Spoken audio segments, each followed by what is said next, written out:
Greetings. Today, we're going to talk about how to manifest a soulmate, a twin flame, your life partner.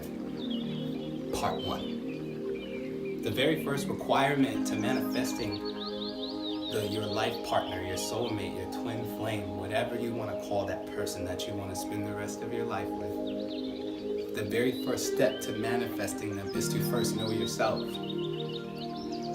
Because if you don't know you, everybody you encounter will damage you and you will damage them. The very first step to manifesting a soulmate is first knowing and loving yourself.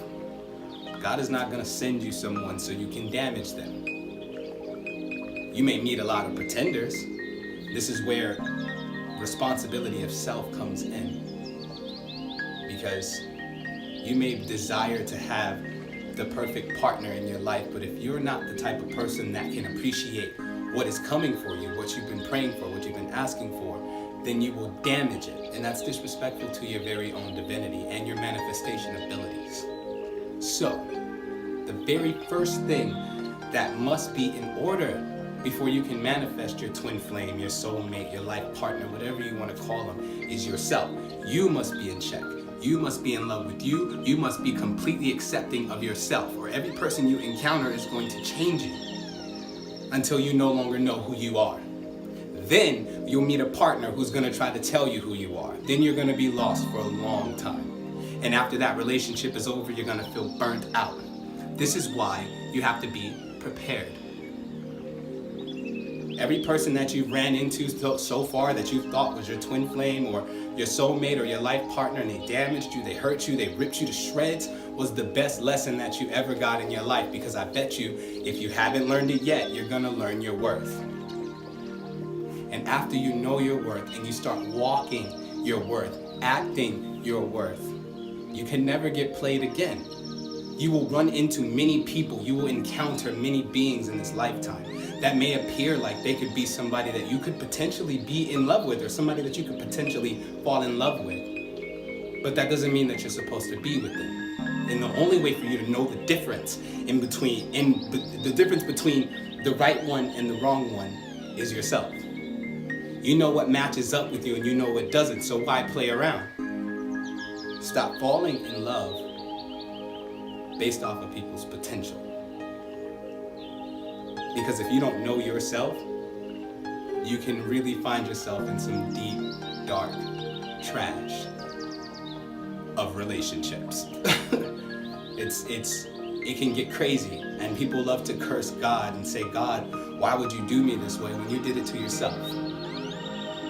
You wanted to manifest a twin flame or a soulmate because you were tired of being alone.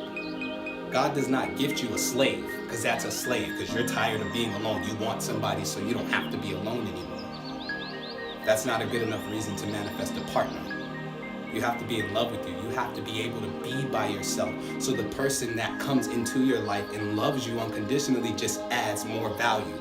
It's just a bonus.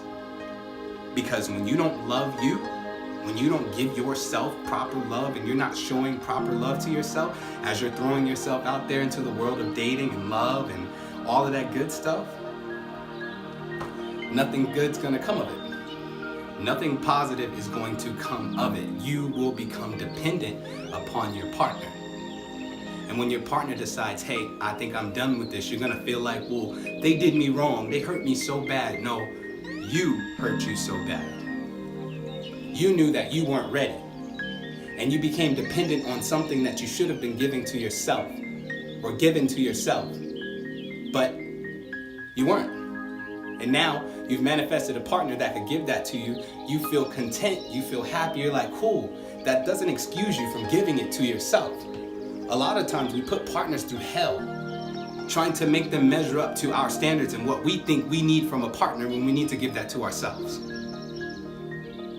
A partner should only be a bonus in your life. They shouldn't be the main thing. People look at relationships like deities. It's time out for that. If you're a real lover and you want to manifest the type of love that just blows your whole life back, you gotta first love yourself. You gotta be into you so much. You gotta fall in love with you first. Peace and power, divinity.